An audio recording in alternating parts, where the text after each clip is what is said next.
Hello दोस्तों, welcome again in Anil pharma classes. हम लोग pharmaceutical organic chemistry second semester के 5th यूनिट के बारे में डिस्कस कर रहे थे। लास्ट क्लास में हम लोगों ने substitute effect of carboxylic acid इनके बारे में अच्छे से डिस्कस कर लिया था कि अगर इलेक्ट्रॉन विड्रॉइंग ग्रुप अटैच होगा, इलेक्ट्रॉन डोनेटिंग ग्रुप अटैच होगा तो क्या इफेक्ट पड़ेगा एसिडिटी ऑफ कार्बोक्सिलिक एसिड। अब पढ़ रहे हैं हम लोग इंडक्टिव इफेक्ट के बारे में। लास्ट क्लास में हम लोगों ने इलेक्ट्रोमेरिक इफेक्ट पढ़ा था, जिसको हमने वन राकस इफेक्ट बोला था। लास्ट टाइम आपको उसके बारे में बताया था। आज मैं आपको इंडक्टिव इफेक्ट के बारे में बताने वाला हूं। तो इंडक्टिव इफेक्ट आपका क्या होता है, और सेकंड वाला था जो लास्ट क्लास में हम लोगों ने पढ़ा था इलेक्ट्रोमेरिक इफेक्ट। इलेक्ट्रोमेरिक इफेक्ट आपका कैसा था? टेम्परेरी इफेक्ट था। देन आपका क्या था? पाई बॉन्ड से रिलेटेड इफेक्ट था। ये कैसा है? परमानेंट इफेक्ट है और सिग्मा बॉन्ड से रिलेटेड है। इलेक्ट्रोमेरिक इफेक्ट को पंचायत के वन राकस से तुलना की थी, इसलिए इसको वन राकस इफेक्ट बोला था। ये हमारा इंपॉर्टेंट इफेक्ट है, परमानेंट इफेक्ट है, प्रधान से रिलेट कर रहे हैं, इसलिए इसको परमानेंट इफेक्ट बोल रहे हैं। ठीक है, इसी को प्रधान इफेक्ट भी बोल सकते हो अगर पंचायत वेब सीरीज देखे हो तो चलो इसको अब आगे पढ़ते होता क्या है मेन केमिस्ट्री की लैंग्वेज में। तो अब इसका डेफिनेशन देखो। अब permanent polarization of sigma bond किससे रिलेटेड होगा? सिग्मा बॉन्ड से रिलेटेड होगा। Due to electronegativity difference shifting electron density toward more electron atom. क्या होगा कि जो मोर इलेक्ट्रोनेगेटिव एटम है उसकी तरफ आपका इलेक्ट्रॉन चला जाएगा, जो पाई बॉन्ड होगा ब्रेक होके उसकी तरफ चला जाएगा।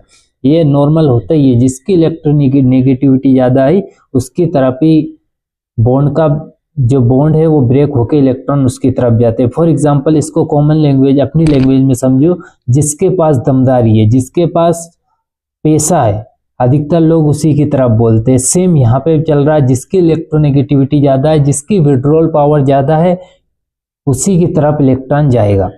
Where the more electronegative atom है slightly negative charge and other atom है स्लाइटली पॉजिटिव चार्ज। एक के पास नेगेटिव चार्ज रहेगा, दूसरे के पास पॉजिटिव चार्ज रहेगा। इसका एग्जांपल देखो, अगर कार्बन के साथ क्लोरीन ऐड है, फॉर एग्जांपल के लिए कार्बन के साथ क्लोरीन ऐड है, क्लोरीन की इलेक्ट्रोनेगेटिविटी कार्बन के कंपेयर में ज्यादा होती है, तो आपका इलेक्ट्रॉन किधर चले जाएगा? इधर से ये आपकी क्लोरीन अपनी तरफ ये इलेक्ट्रॉन खींच लेगा, विड्रॉ कर लेगा इससे, और इसकी तरफ नेगेटिव चार्ज आ जाएगा और यहाँ पे पॉजिटिव चार्ज आ जाएगा। इसी को बोलते हैं, ये कौन सा बॉन्ड है आपका? सिग्मा बॉन्ड है। बस ये सिग्मा बॉन्ड से रिलेटेड है, इसीलिए इसको इंडक्टिव इफेक्ट बोल रहे हैं। और जहां पे इलेक्ट्रोनेगेटिविटी ज्यादा है उधर आपका इलेक्ट्रॉन चला जाएगा। अब टाइप्स ऑफ इंडक्टिव इफेक्ट देखते हैं। दो टाइप के होते हैं, जिसको प्लस आई इफेक्ट बोलते हैं, positive inductive effect, negative inductive effect, minus I effect. तो दो इफेक्ट हो गए। पॉजिटिव इंडक्टिव इफेक्ट किससे रिलेटेड है? ग्रुप दैट डोनेट इलेक्ट्रॉन, जो डोनेट कर रहे इलेक्ट्रॉन को डोनेट, जिसकी डोनेटिंग पावर होगी, जो इलेक्ट्रॉन डेंसिटी को बढ़ा देगा, उसी को बोलते हैं पॉजिटिव इंडक्टिव इफेक्ट। एग्जाम्पल है CH3CH2H5 एल्काइल ग्रुप जो होते हैं वो क्या करते हैं? इलेक्ट्रॉन डोनेटिंग पावर होती है। NH2 अभी आता है इसमें, और अदर ग्रुप भी आते हैं। सेकंड होता है आपका negative inductive effect. Negative inductive effect क्या होता है? Group that withdraw electron decreasing electron density, जो इलेक्ट्रॉन को विड्रॉ कर लेगा, जैसे fluorine, chlorine, bromine, NO2 group आता है आपका, COH group, OH group donating में भी आता है, कभी कभी विड्रॉइंग में भी लिखते हैं, डिपेंड करता है। ठीक है, तो मेन ये ग्रुप है आपके नाइट्रो ग्रुप, और फ्लोरीन, क्लोरीन, ब्रोमीन अक्सर आपको मिल जाएंगे। जो इलेक्ट्रॉन को विड्रॉ करेगा वो नेगेटिव इंडक्टिव इफेक्ट में आएगा, इसको मत पढ़ना है ना, ये थोड़ा सा डोनेटिंग पावर भी होता है इसका। Qualitative test for carboxylic acid. अब पढ़ेंगे हम लोग टेस्ट के बारे में। पहला है आपका कार्बोक्सिलिक एसिड के कौन कौन से टेस्ट हैं। लिटमस टेस्ट होता है आपका, फिर sodium bicarbonate test, एस्टा test, fluorescein test. Common से टेस्ट है, आप इजीली याद रख सकते हो, इसलिए कोई सा ट्रिक नहीं बनाया। 4 टेस्ट होते हैं, litmus test, sodium bicarbonate test, ester test और फ्लोरोसिन टेस्ट। पढ़ते हैं लिटमस टेस्ट। आप लोगों ने जब आप 12th क्लास से पहले आप लोगों ने एक वर्ड सुना होगा अनिल नाम। अनिल नाम जैसे हमारी क्लास का ही नाम है अनिल फार्मा क्लासेस, वैसे ही आप लोगों ने एक नाम सुना होगा अनिल। अनिल का मतलब होता है मतलब होता है अम्ल। अम्ल क्या करता है, नीले लिटमस पेपर को लाल कर देता है। क्या करता है, नीले लिटमस पेपर को लाल कर देता है, मतलब ब्लू से क्या कर देगा, रेड कर देगा। अब कार्बोक्सिलिक एसिड भी आपका क्या है, एक एसिड है। एसिड मतलब अम्ल है, हिंदी में अम्ल बोलते हैं। अम्ल क्या करेगा, नीले लिटमस को लाल कर देगा। चलो देखते हैं इसमें क्या लिखा है। The carboxylic acid turn blue litmus to red. समझ में आ गया क्यों बता रहा था अनिल वर्ड, ठीक है। Because the hydroxyl group present in COH is more acidic then alcohol. जो हाइड्रोक्सिल ग्रुप प्रेजेंट होता है COH में वो मोर एसिडिक होता है एल्कोहल के कंपेरिजन। क्यों होता है ज्यादा एसिडिक, क्योंकि इसमें रिजोनेटिंग पावर आ जाता है, एक रिजोनेट इफेक्ट आ जाता है, इसके कारण ये रिजोनेंस शो करने लगता है, कॉन्जुगेशन में आ जाता है। दैट्स वाई ये ज्यादा एसिडिक होता है, इजीली H+ को डोनेट कर देता है। इसका रिएक्शन देखो, एसिड का रिएक्शन H2O के साथ कराएंगे तो आपका कार्बोक्सिलेट आयन बन जाएगा, ठीक है। तो ये हो गया आपका लिटमस टेस्ट। सेकंड होता है sodium bicarbonate test. Sodium bicarbonate test पढ़ने से पहले अगर आपने चैनल को लाइक सब्सक्राइब नहीं किया है तो कर दीजिए, ताकि आपको जल्दी जल्दी वीडियो मिलते रहे। थोड़े टाइम से मिल रहे हैं अभी, ठीक है। अगर आपका रिस्पॉन्स अच्छा रहेगा तो हमें भी थोड़ा कॉन्फिडेंस आएगा वीडियो बनाने। चलो तो सोडियम बाइकार्बोनेट टेस्ट के बारे में पढ़ते हैं। When the carboxylic acid react with sodium bicarbonate solution, carbon dioxide with effervescence along with sodium acetate is form. मतलब क्या बोल रहा है, कुछ समझ में नहीं आएगा।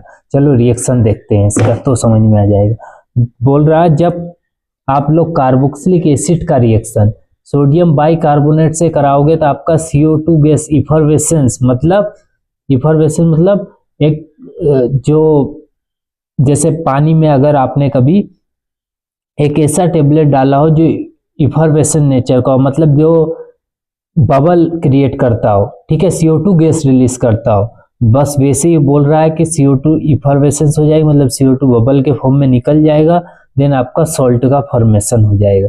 ये होता है आपका सोडियम बाइकार्बोनेट टेस्ट। अगर CO2 गैस रिलीज हो रहा है मतलब ये टेस्ट पॉजिटिव है, कहने का मतलब ये है। थर्ड है आपका एस्टर टेस्ट। एस्टर टेस्ट में क्या होता है, कार्बोक्सिलिक एसिड का रिएक्शन एल्कोहल से कराओगे तो इन the presence of concentrate sulphuric acid form A pleasant smelling order, ठीक है। उसके बाद कराने के बाद आपका एस्टर फॉर्म हो जाएगा, ठीक है। एस्टर टेस्ट पढ़ रहे हैं मतलब एस्टरिफिकेशन होगा, पर पता कैसे करोगे ये टेस्ट पॉजिटिव हुआ नेगेटिव, तो आपको एक स्मेल आएगा, प्लीजेंट स्मेल, ठीक है, एक अजीब से स्मेल आएगा, उससे पता कर लोगे। अब सेकंड टेस्ट होता है आपका एस्टर वाला टेस्ट। एस्टर में पहला टेस्ट है आपका हाइड्रोक्सामिक एसिड टेस्ट। अब हाइड्रोक्सामिक एसिड क्या होता है ये आगे आपको बताऊंगा, उसी के नाम पर इस टेस्ट का नाम रखा गया है, ठीक है। In this test ester is converted to hydroxamic acid, ठीक है।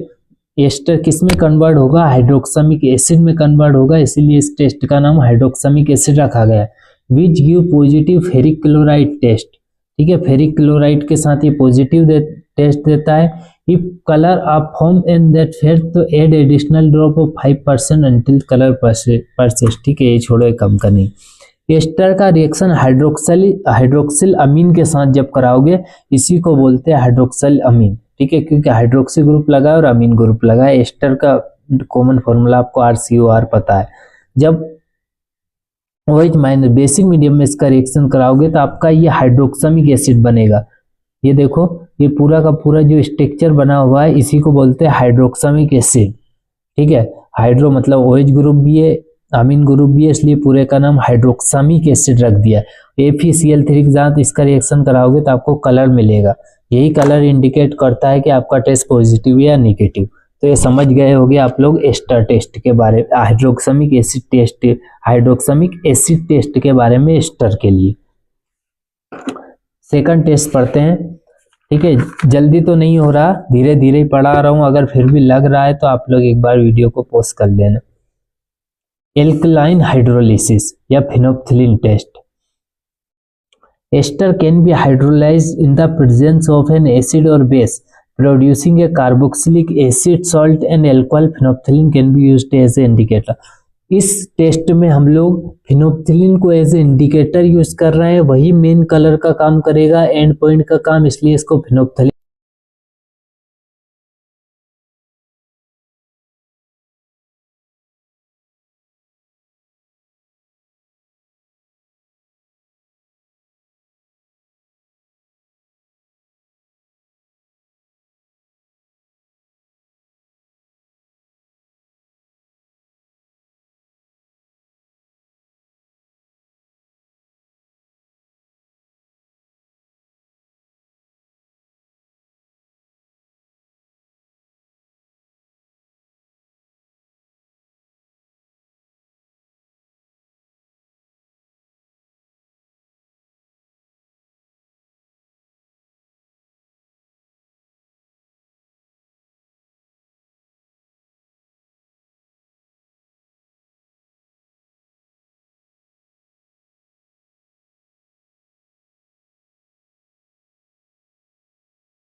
देखो बायूरेट टेस्ट का रिएक्शन, अमाइड के 2 मोल लेंगे, ठीक है, 2 मोल अमाइड लोगे और आपका जो बायूरेट का है 2 अमाइड आपस में जुड़ जाएंगे। आफ्टर दैट अमोनिया से रिएक्शन कराओगे कॉपर सल्फेट के साथ तो वोयलेट कलर कॉम्प्लेक्स मिलेगा।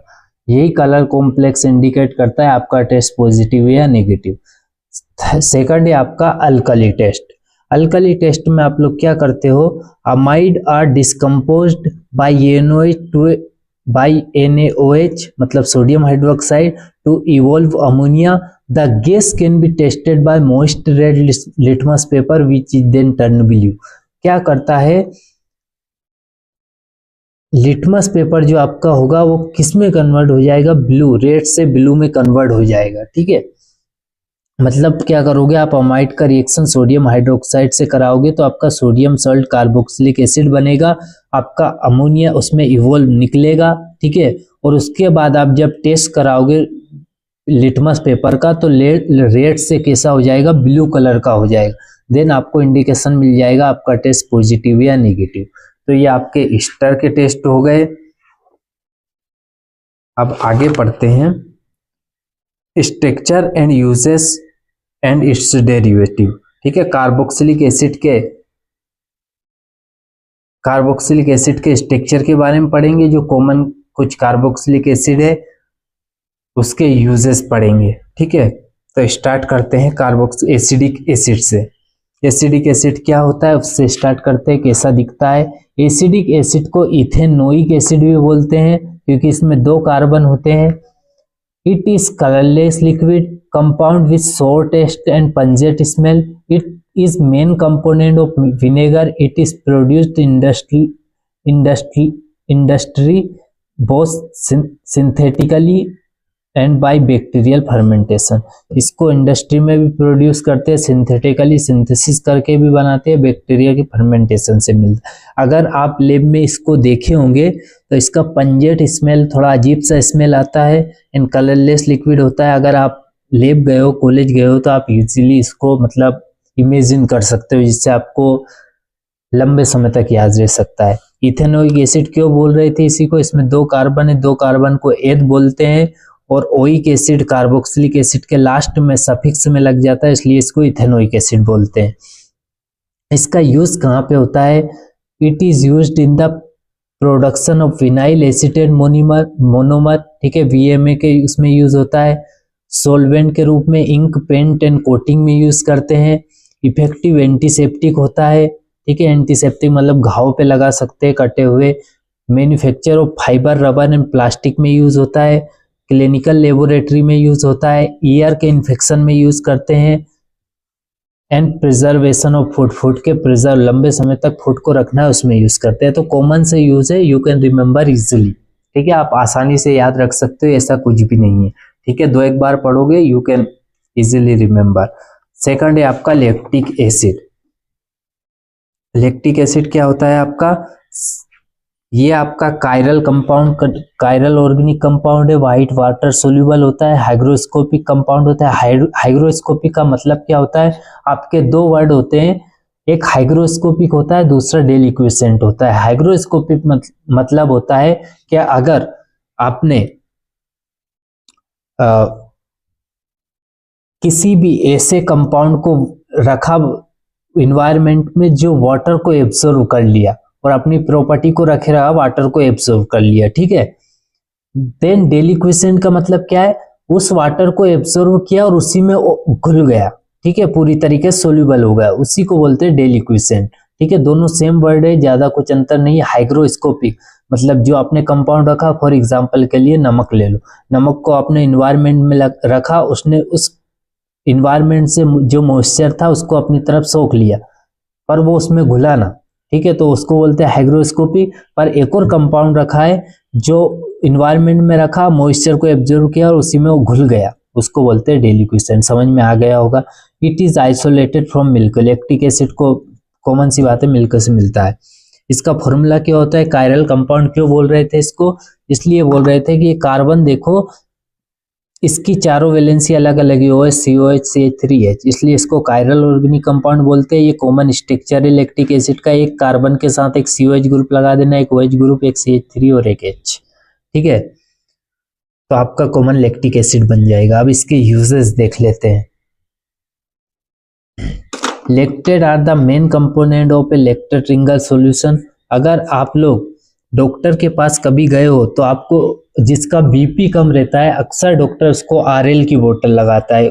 RL की बोतल का मतलब ये रिंगल लैक्टेट, मतलब उसमें लैक्टिक एसिड ज्यादा होगा, लैक्टेट फॉर्मेशन होगा, ठीक है, मतलब आपको जल्दी से एनर्जी देगा। It is commonly used in trauma, ठीक है, सर्जरी और बर्न, इसमें अधिकतर यूज होता है क्योंकि बहुत अच्छा हीलिंग का काम करता है। It is A used food additive, food additive का काम करता है। डिटर्जेंट की इंडस्ट्री में काम होता है। एंटी बैक्टीरियल एजेंट होता है, बैक्टीरिया को मारता है। Lactic acid cream use to treat dry, itchy and scaly skin में भी यूज होता है, ठीक है। कभी कभी क्या करते हैं, आप लोगों के होठ फट जाते हैं, ठीक है, जैसे एंटीसेप्टिक आप लोग बोरोप्लस यूज कर जाते हो, कभी होठ आपके फट जाएं, ठीक है, तो कभी कभी गांव में क्या करते हैं कि जो दूध के ऊपर से जो मलाई निकलती है उसको भी लगा लेते हैं, तो बहुत अच्छा काम करता है इसके लिए, स्किन पे, ड्राई स्किन पे। It is use in A topical preparation in lactate, ठीक है, टॉपिकल प्रिपरेशन में भी यूज होता है, फार्मास्यूटिकल इंडस्ट्री में भी यूज होता है। तो ये आपके कॉमन यूज हो गए लैक्टिक एसिड के। अगर घर पे आपने कभी देखा हो दूध के काम, तो उसी से रिलेटेड है, आप लोग लिख सकते हो।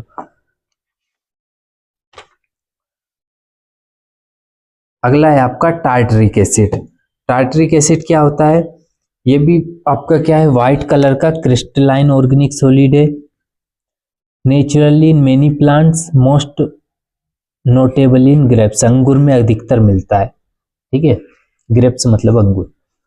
स्ट्रक्चर कैसा होता है, 2 कार्बन के बीच 2 COH लगा दो, OH ग्रुप लगा दो, तो आपका मेसो टार्टरिक एसिड, इसी को बोलते हैं टार्टरिक एसिड बन जाता है, ठीक है। किस में यूज होता है, इफरवेसेंट साल्ट, ठीक है, एक होता है आपका इफ्लोरोसेंस, एक होता है इफरवेसेंट। इफरवेसेंट का मतलब होता है कि अगर टेबलेट को आपने पानी में डाला है, किसी कंपाउंड को पानी में डाला, उसमें बबल निकलने लगे, CO2 गैस रिलीज होने लगे, उसको बोलते हैं इफरवेसेंट, ठीक है। इफरवेसेंट टेबलेट आप लोगों ने सुना होगा, देखना कभी दुकान पे जाके, उस रेपर पे लिखा होता है, ठीक है, वो पानी में इजीली घुल जाती है, उसके बाद आप उसको पी लेते हो। बेकिंग पाउडर बनाने में होता है, वाइन बनाने में यूज होता है। चिलेटिंग एजेंट का काम करता है, चिलेटिंग एजेंट का मतलब है कॉम्प्लेक्स फॉर्मेशन करा लेना। एंटीऑक्सीडेंट का काम करता है। लेक्सेटिव होता है, मतलब अगर आपके पेट में कुछ गड़बड़ी है तो आप जल्दी से अच्छे से फ्रेश हो पाओगे। मेनी ड्रग इंडस्ट्री में यूज होता है। ठीक है, कॉमन से यूज है, आप एक बार पढ़ोगे then you can easily remember. इसी को याद करना कि एंटीऑक्सीडेंट लेक्सिटिव, बाकी इट इज यूज्ड कॉमन ही है ना। सिट्रिक एसिड के यूज पढ़ते हैं। सिट्रिक एसिड होता है क्या है, सिट्रस फ्रूट में मिलता है, commonly citric acid citrus fruit में मिलेगा। ट्राई कार्बोक्सिलिक एसिड होता है, it is used as a flavouring agent and chelating agent की तरह भी यूज होता है, सिट्रस प्लांट में मिलता है। ट्राई कार्बोक्सिलिक एसिड क्यों बोल रहे हैं इसको, चलो देख लो। 3 कार्बोक्सिलिक एसिड ग्रुप लगे इसलिए ट्राई कार्बोक्सिलिक एसिड बोल रहे हैं। एक OH लगा दो, 3 कार्बन में 3 COH लगा दो, बन गया आपका सिट्रिक एसिड। इसमें यूज होता है फ्लेवरिंग एजेंट, फ्लेवरिंग एजेंट में यूज होता है। बेस्ट चिलेटिंग एजेंट है, पिछला वाला लैक्टिक एसिड का दोनों है। फूड प्रिजर्वेटिव में काम आता है, क्रीम जेल बनाने में काम आता है। इंटरमीडिएट है TCA साइकिल का आपका ट्राई कार्बोक्सिलिक एसिड। ठीक है, try carboxylic acid, try citric acid cycle है ना, याद रखना सिट्रिक एसिड साइकिल है वो। Sodium citrate is a component for identification of reducing sugar, reducing sugar में एज ए आइडेंटिफिकेशन का काम करता है। ठीक है, सोडियम सिट्रेट। ठीक है, रिड्यूसिंग शुगर क्या होती है, ये आपका कार्बोहाइड्रेट वाले पार्ट में पढ़ेंगे बायोकेमिस्ट्री में। Succinic acid, it is a white odourless solid dicarboxylate. Succinate is a key intermediate in TCA cycle, it is soluble in water. ठीक है, आपका एक TCA साइकिल होता है जिसमें आपका जैसे ग्लाइकोलिसिस वाला पार्ट होता है वो उसके बाद TCA वाला पार्ट होता है, ये सब सिट्रिक एसिड साइकिल वाला पार्ट उसमें आगे जाके पूरा काम आता है। ये सब एक पाथवे होता है उसमें काम करता है, तो वो एज ए इंटरमीडिएट होता है।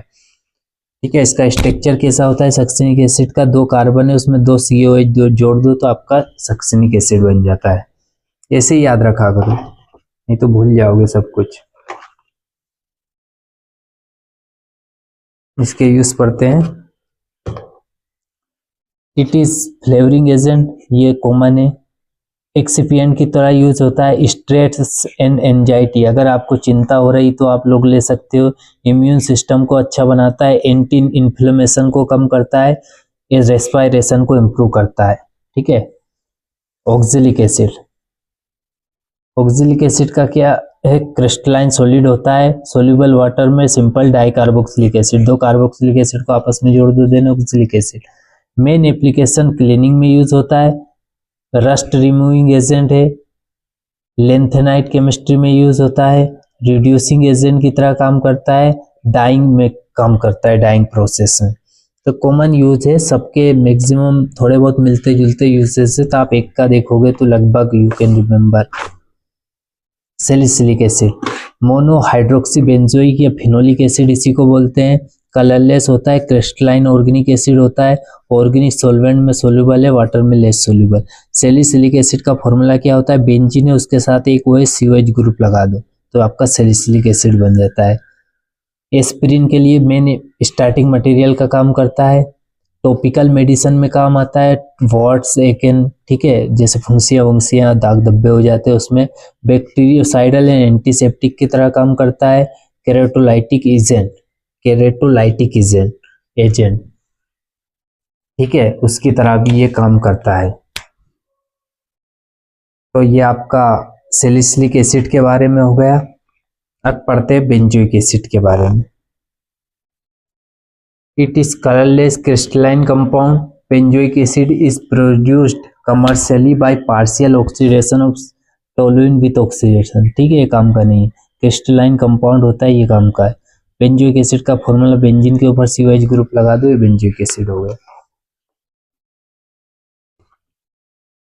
थोड़ा सा लेक्चर ये वाला बोरिंग हो सकता है क्योंकि यूज स्ट्रक्चर ज़्यादा हो जा रहे हैं, थोड़ा सा ही बचा है बस।